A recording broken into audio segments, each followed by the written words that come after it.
internasional dan teori perdagangan internasional. Yang pertama yaitu penjelasan kebijakan perdagangan internasional. Kebijakan perdagangan internasional adalah berbagai aturan, instrumen atau langkah yang dibuat oleh satu negara untuk mengatur kegiatan ekspor dan impor. Tujuan utamanya adalah melindungi kepentingan ekonomi dalam negeri, meningkatkan daya saing, menjaga stabilitas neraca pembayaran, serta memperkuat hubungan dagang dengan negara lain. Adapun tujuan kebijakan perdagangan internasional yaitu 1. Melindungi industri dalam dan meningkatkan penerimaan negara. Yang kedua, menjaga keseimbangan neraca perdagangan dan menjaga kestabilan harga barang. Yang ketiga, menciptakan lapangan kerja melalui peningkatan ekspor dan mempererat hubungan diplomatik antar negara. Kemudian, bentuk-bentuk kebijakan perdagangan internasional.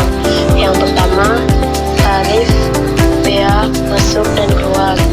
Pajak yang dikenakan pada barang impor dan ekspor tujuannya meningkatkan penerimaan negara, melindungi produk dalam negeri dari persaingan barang impor yang lebih murah. 2. Kuantitatif non-tarif. Kuota impor, pembatasan jumlah barang impor, larangan impor atau ekspor, misalnya untuk melindungi kesehatan, keamanan atau menjaga sumber daya alam. Standar teknis dan kualitas, syarat mutu keamanan pangan atau sertifikat produk. Yang ketiga, subsidi ekspor, bantuan pemerintah kepada produsen lokal agar harga produk lebih kompetitif di pasar internasional. Yang keempat, dumping, anti-dumping policy. Dumping, menjual barang di luar negeri dengan harga lebih rendah dari harga dalam negeri. Negara tujuan bisa mengenakan bea anti-dumping untuk melindungi industrinya. Yang kelima, devaluasi mata uang, penurunan nilai tukar mata uang domestik terhadap mata uang asing agar ekspor lebih murah dan kompetitif. Yang keenam, perjanjian perdagangan internasional, bilateral, perjanjian antara dua negara, multilateral, perjanjian antara banyak negara, contohnya WTO, ASEAN, dan AFTA. Baiklah, saya akan melanjutkan materi yang kedua, penjelasan teori perdagangan internasional.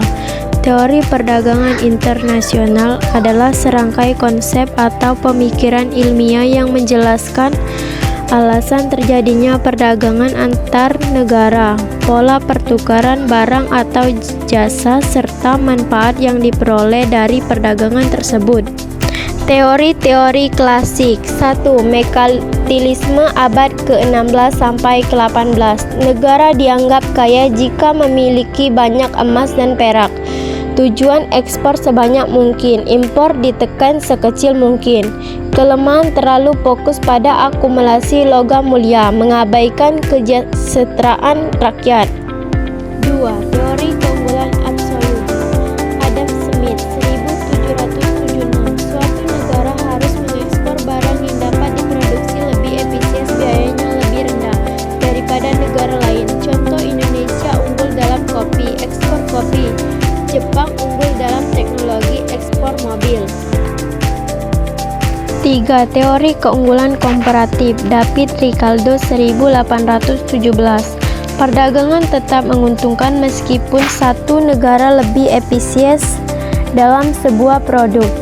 Negara harus fokus pada barang dengan efisiensi relatif paling tinggi. Contoh, Indonesia lebih unggul dalam tekstil dibanding mobil. Fokus ekspor tekstil. 4. Teori biaya relatif J.S. Mill. Harga barang internasional akan terbentuk dari perbandingan antar biaya relatif suatu barang di tiap negara. Menggabungkan teori Ricardo dengan mekanisme permintaan penawaran. Teori modern Exer Oil. Perdagangan terjadi karena perbedaan faktor produksi antar negara, tenaga kerja, modal, dan lahan. Negara akan mengekspor barang yang memanfaatkan faktor produksi yang melimpah dan murah. Contoh Indonesia, tenaga kerja dan sumber daya alam melimpah, ekspor hasil pertanian perkebunan. Jepang, modal dan teknologi melimpah, ekspor barang industri atau teknologi. 2. Teori kesamaan pemerintah Stefan Linder. Negara dengan tingkat pendapatan per kapita yang mirip akan saling berdagang karena selera konsumsi yang hampir sama. 3. Teori siklus produk Raymond Penor. Produk baru awalnya diproduksi di negara maju inovasi. Setelah teknologi penyebaran produksi bisa dipindahkan ke negara berkembang dengan biaya lebih murah. Contoh awalnya ponsel diproduksi di Asia atau Jepang, kini banyak diproduksi di Tiongkok. 4. Teori perdagangan intra-industri. Negara yang sama-sama maju bisa saling mengekspor impor produk sejenis. Contoh Jerman ekspor mobil BMW, impor mobil Toyota dari Jepang. Manfaat teori perdagangan internasional. 1. Menjelaskan alasan terjadinya perdagangan. 2. Menunjukkan keuntungan komparatif bagi negara. 3. Memberikan dasar negara bagi kebijakan perdagangan internasional. Contoh sederhana, Indonesia punya banyak kopi, Jepang unggul dalam mobil, Indonesia ekspor kopi ke Jepang, lalu impor mobil dari Jepang. Kedua negara sama-sama untung. Inilah yang dijelaskan oleh teori perdagangan internasional.